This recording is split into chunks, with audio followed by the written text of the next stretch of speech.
Microsoft had released its AI bot on Twitter, referred to as Tay, and it turned out to be a disaster because the way that this bot develops her artificial intelligence is through interacting with people on Twitter.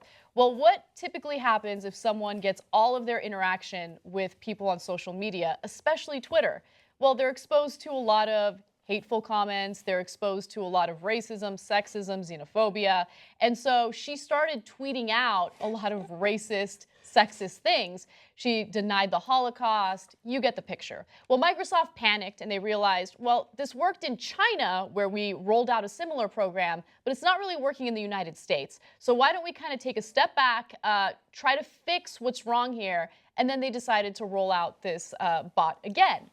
And it proved to be a disaster a second time. So let me give you some details on that. Microsoft had previously gone through the bot's tweets and removed the most offensive and vowed only to bring the experiment back online if the company's engineers could better anticipate malicious intent that conflicts with our principles and values. Well, she immediately started tweeting about smoking marijuana in front of police officials.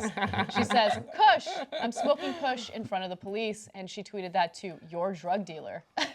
Oh my gosh. So Microsoft is, I mean, it's a tech company, you know? You would think that they would be a little smarter with this, but I love this story. I think it's hilarious. Yeah. I think that it's a good a reveal of societal issues, right? And this bot was made with having all these people tweet it. So literally, I can just tweet, whatever inappropriate thing I want to tweet to this thing, and it's going to give you a response. Yeah. So evidently, your drug dealer said, "Hey, do you want a key? You want an ounce? Like, how much you want this weekend?" Yeah. And all these tweets keep coming in, and that's what's going on with this bot. The same thing with all the racist stuff. The same thing, all the Trump supporters, tweeted in the first time, and that's when you got all the racist stuff coming. And now you have all the drug stuff and everything else. And I think it's absolutely funny. It's just showing you that they can't control the algorithm of this, bot. Yes. Because if you tweet, 20,000 of this subject, it's going to react with this answer. What's scary though, is it's mirroring the gross narrative that we see, this culture on social media, right? And it is funny, but you would think that Microsoft would somehow be one step ahead of all these people trying to influence or manipulate the algorithm to create the outlook that they're getting, right? Yeah. Which is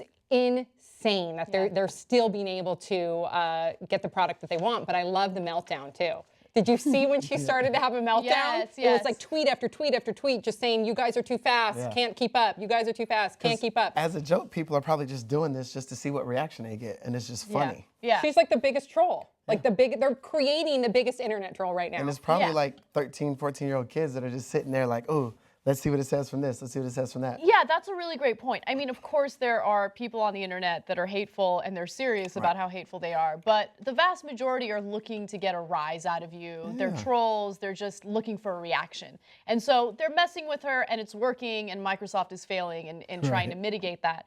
I remember when we first covered this story, though, people got upset at me because Microsoft's intention, or one of their intentions in doing this or developing the artificial intelligence, is so certain customer service departments and companies can employ artificial intelligence as opposed to employing actual people. Yeah, no thanks. And still against that.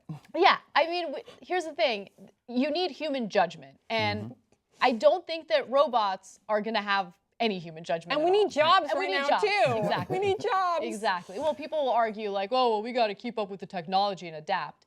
Well, to a degree. To a degree, right. We don't need to create technology that's going to basically get rid of jobs that we desperately need. I mean, Johnny Five had personality though. Yes, Johnny Five reference. Johnny Five did. Yes.